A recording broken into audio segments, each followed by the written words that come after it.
Assalamualaikum warahmatullahi wabarakatuh. Ketemu lagi dengan Miss Ari hari ini. Hari ini kita akan belajar di tema 4, yaitu globalisasi, subtema 2, globalisasi dan manfaatnya di pembelajaran 5 dan 6. Nah, sebelumnya Miss Ari mau tahu dulu kabar teman-teman. Apa kabarnya hari ini semua teman-teman? Miss Ari harap teman-teman masih dalam keadaan sehat dan tetap semangat walaupun hari ini belajarnya masih di rumah ya. Nah, sebelum kita belajar hari ini, yuk kita berdoa bersama-sama dulu. Semoga apa yang kita pelajari hari ini dapat teman-teman pahami dengan mudah. Berikut ini adalah tujuan pembelajaran hari ini. Yang pertama adalah dengan kegiatan membaca teks, teman-teman dapat menemukan informasi dalam teks kebijakan ASEAN dalam menanggulangi penyalahgunaan narkotika dan obat-obatan berbahaya atau narkoba di Asia Tenggara dengan tepat. Yang kedua, dengan kegiatan membaca, teman-teman dapat mengidentifikasi peran Indonesia dalam ASEAN dengan tepat. Yang ketiga, dengan kegiatan membaca, teman-teman dapat mengidentifikasi brosur mengenai narkoba dengan tepat. Yang keempat, dengan kegiatan membaca, teman-teman dapat menemukan informasi penting yang ada dalam teks mengenai hemat energi dengan tepat. Yang kelima, dengan kegiatan mengamati video, teman-teman dapat menggunakan tanda baca titik 2 dengan tepat. Dan yang terakhir ialah dengan kegiatan membaca, teman-teman dapat mengidentifikasi berbagai sikap untuk menghadapi globalisasi dengan benar. Berikut ini adalah materi yang akan kita pelajari hari ini. Yang pertama, kebijakan ASEAN dalam menghadapi penyalahgunaan narkoba. Yang kedua, peran Indonesia dalam ASEAN. Yang ketiga, brosur mengenai bahaya narkoba. Yang keempat, menemukan informasi dalam teks dan juga penggunaan tanda titik 2. Dan yang terakhir ialah sikap dalam menghadapi globalisasi. Nah, teman-teman sudah siap untuk belajar hari ini? Kita masuk ke dalam materi yang pertama ya, yaitu kebijakan ASEAN dalam menanggulangi penyalahgunaan narkotika dan obat-obatan berbahaya di Asia Tenggara. Silahkan teman-teman baca dulu teks yang ada di buku 6D di halaman 75 ya. Nah, setelah teman-teman baca teks yang ada di buku paket 6D halaman 75, yuk kita bahas sama-sama informasi apa saja ya yang ada dalam teks tersebut. Oke, teks tersebut berjudul Kebijakan ASEAN dalam menanggulangi penyalahgunaan narkotika dan obat-obatan berbahaya atau narkoba di Asia Tenggara. Informasi yang ada dalam teks tersebut antara lain, yang pertama adalah penyalahgunaan narkoba adalah fenomena yang telah lama ada dan dialami oleh seluruh negara di berbagai belahan dunia. Kemudian, kawasan Asia Tenggara merupakan salah satu kawasan yang memiliki tingkat penyalahgunaan narkoba yang tinggi di dunia. Yang ketiga, ASEAN mulai menyadari bahaya dan ancaman penyalahgunaan narkoba di Asia Tenggara pada tahun 1972. Kemudian, ASEAN mengeluarkan kebijakan yang disepakati dalam ASEAN Drugs Expert Meeting on the Prevention and Control of Drug Abuse yang dilaksanakan di Manila, Filipina. Nah, kemudian kita akan masuk ke dalam materi yang kedua, yaitu peran-peran Indonesia dalam ASEAN. Kira-kira peran apa saja ya yang telah dilakukan oleh Indonesia di dalam organisasi ASEAN? Nah, supaya teman-teman lebih paham, silahkan baca lebih dulu teks yang ada di buku 6D di halaman 76 dan 77 ya. Setelah teman-teman baca, pasti teman-teman tahu apa saja ya peran Indonesia dalam ASEAN. Yuk kita cek sama-sama. Yang pertama adalah Indonesia sebagai penggagas lahirnya kerjasama negara-negara ASEAN. Kemudian, Indonesia juga sebagai penyelenggara konferensi tingkat tinggi ASEAN yang pertama di Denpasar, Bali pada tanggal 23-24 Februari di tahun 1976. Dari konferensi tingkat tinggi ini dihasilkanlah Deklarasi ASEAN Bali Concord I serta Perjanjian Persahabatan dan Kerjasama Antar Negara ASEAN. Yang ketiga, Indonesia juga berperan yaitu mengirim pasukan perdamaian PBB yang disebut dengan pasukan Garuda. Nah, pasukan Garuda 4 dan Garuda 5 dikirim untuk menyelesaikan konflik perang yang terjadi di Vietnam pada tahun 1973 dan 1974. Selanjutnya, tidak hanya dikirim ke Vietnam, ternyata pasukan perdamaian PBB dalam penyelesaian konflik di Kamboja, Indonesia juga berperan dengan mengirim pasukan Garuda 12 pada tahun 1992. Selanjutnya, Indonesia juga berperan sebagai penggagas komunitas keamanan ASEAN, meliputi kerjasama pertahanan, kejahatan lintas negara, dan juga terorisme. Peran yang selanjutnya ialah Indonesia bersama negara-negara ASEAN menyetujui dijadikannya ASEAN sebagai kawasan yang damai, bebas, dan netral lewat deklarasi Zopvan. Nah, deklarasi Zopvan ini ditandatangani di Kuala Lumpur pada tanggal 27 November tahun 1971. Selanjutnya, Indonesia berperan dengan ikut mendorong negara ASEAN agar lebih demokratis dan juga lebih menghargai hak asasi manusia atau HAM. Peran yang selanjutnya yaitu Indonesia memfasilitasi perdamaian pemerintah Filipina dengan gerakan pembebasan Moro yang berlangsung pada tahun 1974. Peran selanjutnya, Indonesia aktif berperan dalam mendamaikan pihak yang bertikai di Kamboja dengan mengusulkan sebuah pertemuan informal di Jakarta atau disebut dengan Jakarta Informal Meeting pada tahun 1988. Selanjutnya, Indonesia menjalin hubungan ASEAN dan negara lain, misalnya dengan diselenggarakannya KTT ASEAN Tiongkok pada tahun 2006. Dan yang terakhir ialah Indonesia sebagai penyelenggara KTT ke-9 ASEAN yang dilaksanakan di Bali. Nah, itulah peran-peran Indonesia dalam organisasi ASEAN. Semoga teman-teman sudah paham ya. Kita masuk ke dalam materi yang ketiga, yaitu mengenai brosur tentang bahaya narkoba. Nah, seperti biasa, supaya teman-teman lebih paham, silakan teman-teman lihat dulu contoh brosur mengenai bahaya narkoba yang ada di buku paket teman-teman di halaman 78. Nanti setelah itu baru kita bahas sama-sama apa saja sih isi dalam brosur tersebut. Nah, Miss Aris sudah punya contoh salah satu brosur bahaya narkoba. Oke, kamu dapat ikut serta menyukseskan penanggulangan penyalahgunaan narkoba di ASEAN. Salah satunya adalah dengan membuat brosur yang menjelaskan bahaya narkoba. Nah, brosur biasanya digunakan untuk mempengaruhi seseorang atau mengajak seseorang untuk melakukan hal yang ada di dalam brosur tersebut. Brosur juga bisa berisi mengenai ajakan untuk melakukan hal yang baik sesuai dengan anjuran yang ada atau anjuran yang tertulis di dalam brosur tersebut.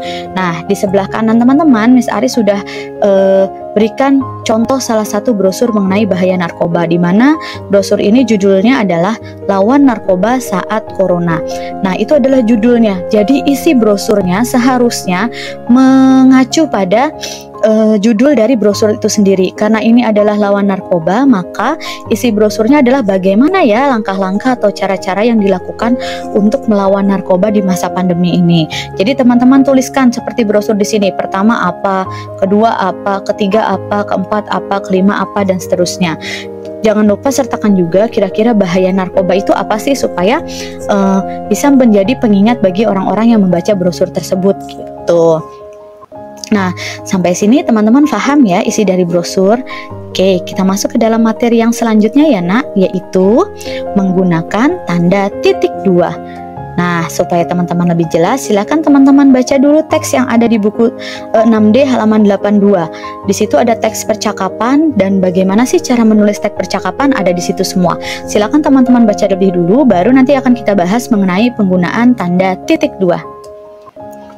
Oke, kita masuk ke dalam materi yang selanjutnya, yaitu penggunaan tanda titik 2. Kira-kira tanda titik 2 digunakan dalam teks yang bagaimana ya teman-teman? Oke, tanda titik 2 digunakan dalam teks percakapan. Yang namanya teks percakapan pasti lebih dari satu orang. Nah, karena lebih dari satu orang, pasti ada yang namanya dialog ya. Dialog atau percakapan antara orang pertama dengan orang kedua. Oke, itulah tempatnya atau penggunaan tanda titik 2 itu dipakai. Selanjutnya, tanda titik 2 diletakkan di antara nama tokoh atau nama pelaku dan kalimat atau percakapan yang sedang diucapkan oleh tokoh tersebut. Selanjutnya, fungsi dari tanda titik 2 yaitu untuk menunjukkan tokoh atau pelaku yang mengucapkan percakapan tersebut. Nah, supaya teman-teman lebih paham, yuk kita lihat contoh dari percakapan tersebut. Miss Ari punya contoh pertama, Raya. Raya berkata, ini berarti artinya adalah Raya berkata, "Ibu, aku mau memakai baju batik ke acara pernikahan Kak Ardi nanti." Lihat, di sini ada tanda titik 2. Nah, tanda titik 2 tadi kan sudah kita sampaikan atau sudah Miss Ari sampaikan bahwa tanda titik 2 ini letaknya ada di antara tokoh atau pelaku, kemudian dan di antara kalimat atau percakapan. Kalau ada pertanyaan, siapakah yang mengucapkan percakapan, "Ibu, aku mau memakai baju batik ke acara pernikahan Kak Ardi nanti"? Kira-kira siapa ya tokohnya teman-teman? Raya, betul. Nah, jadi fungsi dari penggunaan titik 2 di sini sudah jelas menunjukkan pelaku yang mengucapkan perkataan atau percakapan yang ada dalam teks. Selanjutnya, Ibu, iya nak, Ibu setuju. Ibu juga akan menggunakan kain dan kebaya. Batik dan kebaya merupakan pakaian khas Indonesia. Nah, kalau di kalimat yang kedua, siapa ya yang mengucapkan percakapan ini? Siapa ya tokohnya? Ibu. Jadi teman-teman harus sudah paham bagaimana cara menggunakan tanda titik 2. Nah, kita masuk ke dalam materi yang terakhir, yaitu sikap yang dapat diterapkan dalam menghadapi globalisasi. Supaya teman-teman lebih paham, silakan sebelumnya teman-teman baca teks lebih dulu yang ada di buku tematik 6D di halaman 83. Nanti setelah itu baru kita akan bahas mengenai sikap-sikap apa saja yang diterapkan untuk menghadapi globalisasi. Nah, Miss Ari harap teman-teman sudah membaca buku teks yang di halaman 83 ya, sehingga dalam materi ini teman-teman sudah tahu sikap apa saja yang perlu diterapkan dalam globalisasi. Kira-kira apa saja ya teman-teman? Yuk kita bahas sama-sama. Sikap yang pertama adalah memilih informasi yang baik dan berguna dari TV, radio, surat kabar, maupun internet. Yang kedua, menjalankan perintah agama. Kenapa ya menjalankan perintah agama ini penting dalam menghadapi globalisasi?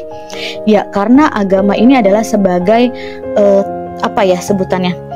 Pelindung gitu. Jadi kalau kita sudah tahu nih di dalam agama pasti diajarkan kebaikan, apa yang boleh dilakukan, apa yang tidak boleh dilakukan. Nah, ini sangat berguna sekali atau sangat penting dalam menghadapi globalisasi, memperkuat iman. Seperti itu ya teman-teman ya. Jadi apapun yang terjadi di luar sana, kalaupun itu memang bertolakan atau tidak sesuai dengan ajaran agama atau perintah agama, maka kita tidak boleh lakukan. Seperti itu. Selanjutnya, menjunjung jati diri bangsa dengan berprestasi di bidang tertentu. Melestarikan kesenian tradisional dengan mempelajari kesenian tersebut. Belajar yang rajin untuk membangun bangsa Indonesia. Ya, kenapa ya teman-teman? Kira-kira kenapa kita harus belajar yang rajin dan tekun? Karena teman-teman ialah generasi muda yang nantinya akan membangun atau menggantikan pemimpin-pemimpin yang sudah tua sekarang untuk membangun negeri Indonesia ini menjadi jauh lebih baik. Jadi teman-teman sudah punya bekal ilmu apa saja yang akan diterapkan dalam membangun bangsa kita nanti pada saat teman-teman sudah dewasa. Selanjutnya, membiasakan diri bekerja keras, disiplin, dan menghargai waktu. Menolak budaya asing yang bertentangan dengan kepribadian, serta menerima budaya asing bila bermanfaat bagi kemajuan. Nah, di sini teman-teman harus benar-benar pintar memilah atau memilih mana budaya asing yang cocok atau yang boleh diterapkan di negeri kita dan mana yang bertentangan. Jika budaya asing tersebut bisa diterapkan di Indonesia atau di tempat kita tinggal atau sesuai dengan kepribadian dan kebudayaan kita, boleh kita terapkan. Tapi kalau misalnya memang bertentangan dengan nilai-nilai budaya timur, maka lebih baik ditinggalkan atau tidak perlu ditiru seperti itu. Kemudian, mencintai produk dalam negeri dan bangga memakai atau mengkonsumsinya. Jadi, walaupun teman-teman diberikan rezeki yang berlimpah oleh Allah Subhanahu wa Ta'ala, contoh, atau bisa disebut dengan kaya raya, maka alangkah lebih baiknya adalah harta yang teman-teman dapatkan atau harta yang teman-teman punya dibelikan dibelanjakan produk-produk dalam negeri. Tidak perlu misalnya belanja bajunya ke Singapura misalnya, atau belanja jalan-jalannya ke Malaysia atau jalan-jalannya ke Inggris dan sebagainya. Oke, lebih baik mencintai produk-produk dalam negeri dan bangga memakai atau mengkonsumsi produk dalam negeri. Nah, sekian pembahasan kita kali ini. Supaya teman-teman lebih paham, silakan kerjakan tugas yang sudah Miss Ari siapkan ya. Yang pertama, kerjakan buku paket di halaman 82 di buku paketmu masing-masing. Selanjutnya, kerjakan evaluasi 2 di buku paket 6D halaman 86 sampai 88. Jangan lupa kerjakan bagian pilihan ganda dan isiannya juga. Nah, setelah teman-teman selesai mengerjakan, silakan upload di Google Classroom. Kemudian pada hari saat teman-teman sekolah offline, silakan bawa buku 6D-nya untuk dinilai langsung ya.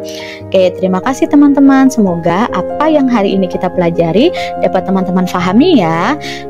Miss Ari undur diri dulu. Sampai bertemu lagi minggu depan. Wassalamualaikum warahmatullahi wabarakatuh.